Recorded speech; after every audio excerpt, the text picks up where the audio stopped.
بسم اللہ الرحمن الرحیم۔ السلام علیکم۔ آپ صلی اللہ علیہ وسلم بطور عظیم سپہ سالار۔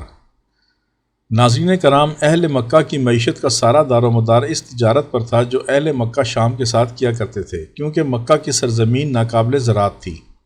ان کی دولت اون، کھالیں اور چمڑا وغیرہ تھیں۔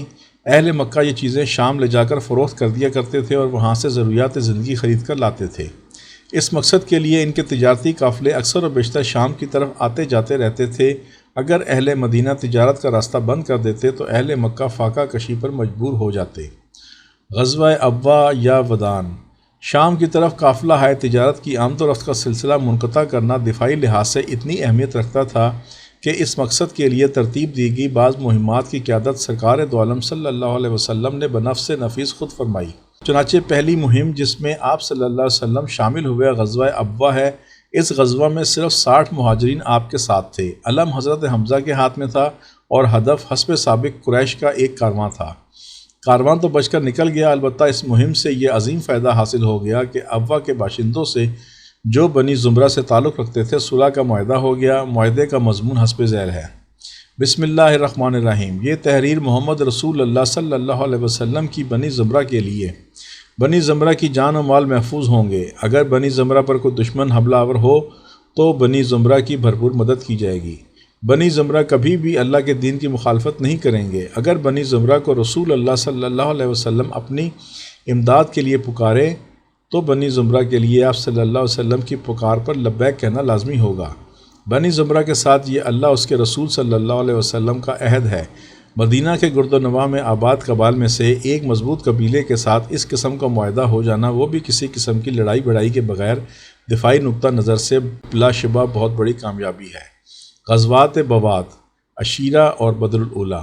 یہ تینوں غزوات تھوڑے سے عرصے میں یکے بعد دیگرے پیش آئے۔ پہلے دو غزوات کا مقصد تو وہی تھا، یعنی قافلہ ہائے تجارت پر حملے، مگر غزوہ ابوا کی طرح ان دو غزوات میں بھی دشمن سے مٹ بھیڑ نہ ہو سکی اور سرکار دو عالم صلی اللہ علیہ وسلم کسی قسم کی لڑائی سے دوچار ہوئے بغیر واپس تشریف لے آئے۔ البتہ غزوہ عشیرہ میں بنی مدلج کے ساتھ ویسا ہی معاہدہ ہو گیا جیسا کہ بنی زمرہ سے ہوا تھا۔ غزوہ بدر الاولیٰ کا سبب یہ ہوا کہ کرز ابن جعفر فہری نے مدینہ کی چراگاہ پر ڈاکہ ڈالا اور مویشی لوٹ کر لے گیا۔ سرکار دو عالم صلی اللہ علیہ وسلم کو خبر پہنچی تو آپ صلی اللہ علیہ وسلم چند اصحاب کے ساتھ اس کے تعاقب میں بدر تک تشریف لے گئے، مگر کرز کا کچھ پتہ نہ چل سکا، اس لیے واپس چلے آئے۔ سریہ عبداللہ بن حجش۔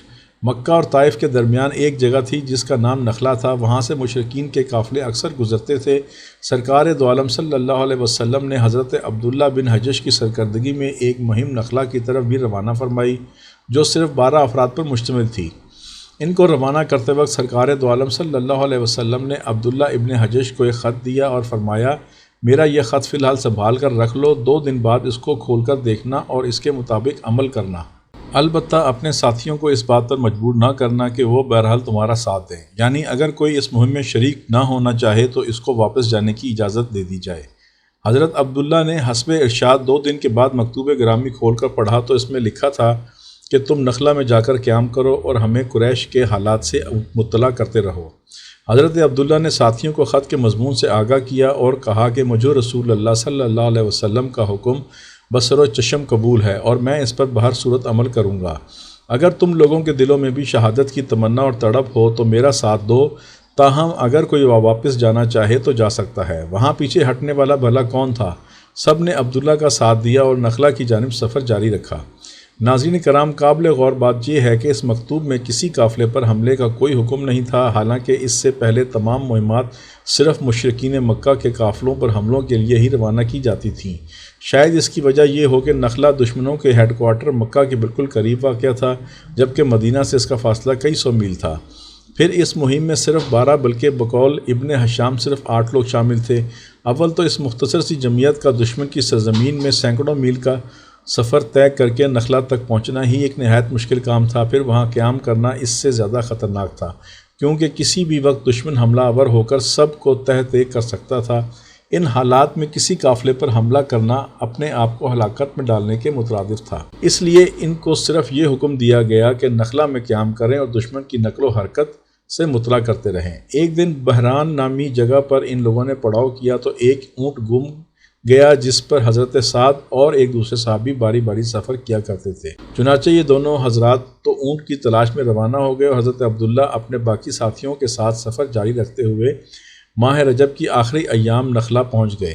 اتفاق سے انہی دنوں شامت کا مارا ایک قافلہ بھی نخلا میں آ کر رکا۔ یہ قافلہ شام سے واپس آیا تھا اور تجارتی سامان سے لدا پھندا تھا۔ مکہ کا ایک رئیس عمر بن حضرمی بھی اس قافلے کے ہمراہ تھا۔ ان لوگوں نے جب دیکھا کہ نخلا میں ہی کچھ اور لوگوں نے بھی ڈیرے ڈال رکھے ہیں تو وہ خوفزدہ ہو گئے اور یہاں سے کوچ کرنے کے بارے میں سوچنے لگے۔ مسلمانوں نے ان کی یہ کیفیت دیکھی تو ان کا خوف دور کرنے کے لیے حضرت عکاشہ نے یہ تدبیر کی کہ اپنا سر منڈوا دیا۔ عکاشہ کا منڈا ہوا سر دیکھ کر قافلے والوں نے سمجھا یہ لوگ ابھی ابھی عمرہ کر کے واپس آ رہے ہیں، اس لیے ان سے کوئی خطرہ نہیں۔ چنانچہ مطمئن ہو کر اونٹوں کو چرنے کے لیے چھوڑ دیا اور خود کھانے پکانے کے انتظام میں مصروف ہو گئے۔ مسلمانوں کو اگرچہ صرف قیام کرنے کا حکم دیا گیا تھا مگر وہ لوگ کافروں کو یوں اپنی دسترس میں دیکھ کر صبر نہ کر سکے اور اس پر حملے کے لیے تیار ہو گئے۔ لیکن مسئلہ بیچ میں یہ آ پڑا کہ اس دن رجب کی آخری تاریخ تھی اور رجب ان 4 مہینوں میں سے ایک ہے جن میں لڑائی فریقین کے نزدیک ممنوع تھی۔